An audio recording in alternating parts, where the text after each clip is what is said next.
सोचिए, तारीख है 13 अप्रैल 2026, दिन सोमवार का, और नोएडा की सड़कें पूरी तरह से जाम हैं। हर तरफ अराजकता, गाड़ियां जल रही हैं, रास्ते बंद हैं और हजारों लोग सड़कों पर हैं। ऐसा लग रहा था मानो पूरा शहर ही थम गया हो। तो सवाल ये उठता है कि आखिर हुआ क्या? कैसे मजदूरी को लेकर एक छोटा सा विवाद भारत के सबसे बड़े इंडस्ट्रियल हब्स में से एक यानी नोएडा को इस तरह आग की लपटों में झोंक सकता है? देखिए, इन लपटों को समझने के लिए हमें उस चिंगारी तक जाना होगा जहां से ये सब शुरू हुआ। तो ये जो पूरी कहानी है ना, इसकी शुरुआत दंगे या आगजनी से नहीं होती। इसकी जड़ें जुड़ी हैं हजारों इंडस्ट्रियल वर्कर्स की रोजमर्रा की जिंदगी से, उनकी असलियत से। 353 रुपए, ये वो रकम है जो एक वर्कर ने अपनी एक दिन की मजदूरी बताई। अब जरा सोचिए, नोएडा जैसे तेजी से बढ़ते शहर में सिर्फ इतनी सी कमाई में घर का किराया, खाना पीना और परिवार के बाकी खर्चे कैसे पूरे होते होंगे?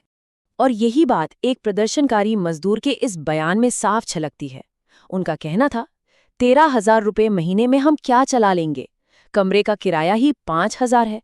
हम अपने बच्चों को कैसे पालेंगे? तो असल मुद्दा यही है। वर्कर्स का कहना है कि उनकी जो महीने की तनख्वाह है, करीब 9,000 से 13,000 के बीच, उसमें गुजारा करना नामुमकिन सा है। लेकिन बात सिर्फ सैलरी बढ़ाने की नहीं है, मामला उससे कहीं ज्यादा गहरा है। वर्कर्स की शिकायतें उनकी बुनियादी वर्किंग कंडीशंस को लेकर भी हैं, जैसे उनसे जबरदस्ती 12-12 घंटे की शिफ्ट कराई जाती है, जबकि वो 8 घंटे की शिफ्ट की मांग कर रहे हैं। ओवरटाइम और संडे के काम का या तो पैसा मिलता नहीं या बहुत कम मिलता है, और तो और बीमार होने पर, छुट्टी लेने पर सजा तक मिलती है। तो ये वो रोज की परेशानियां थीं जो अंदर ही अंदर इस गुस्से को और भड़का रही थीं। तो देखिए, नोएडा में ये गुस्सा और हताशा अंदर ही अंदर सुलग तो रही थी, लेकिन फिर पड़ोसी राज्य हरियाणा से एक ऐसी खबर आई जिसने सचमुच आग में घी डालने का काम कर दिया। हुआ ये कि 1 अप्रैल को हरियाणा सरकार ने अपने यहाँ मिनिमम वेज में, मतलब न्यूनतम मजदूरी में, सीधा 35% का इजाफा कर दिया। इसका असर ये हुआ कि जो अनस्किल्ड वर्कर हरियाणा में अब 15,000 से ज्यादा कमा रहा था, वही काम करने वाला वर्कर बस कुछ किलोमीटर दूर नोएडा में 9 से 13,000 पर ही अटका हुआ था। अचानक से ये जो हजारों रुपए का फर्क आ गया ना, इसने दबी हुई चिंगारी को शोला बना दिया।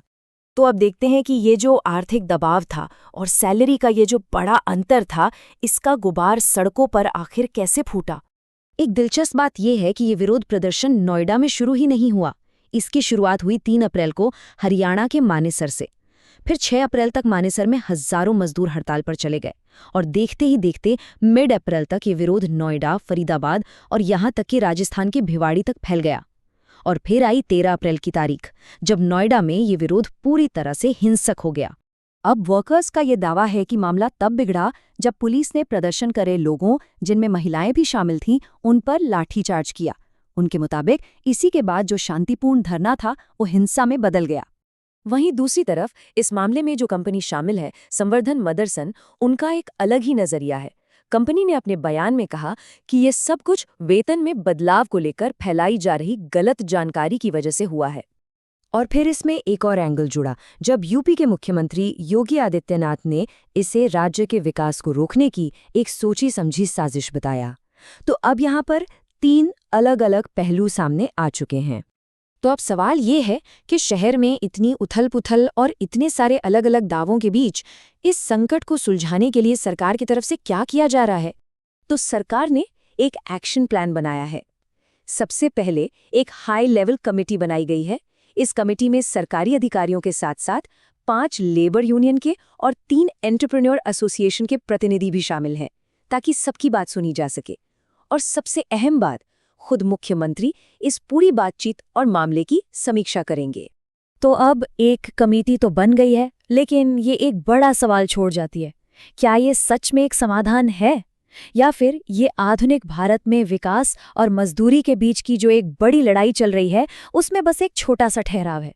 क्योंकि भले ही सड़कों पर लगी आग अभी के लिए बुझ गई हों, लेकिन कम वेतन और बढ़ती महंगाई के जो असली मुद्दे हैं, वो तो जस के तस बने हुए हैं। और यही भविष्य के लिए सबसे बड़ा सवाल है।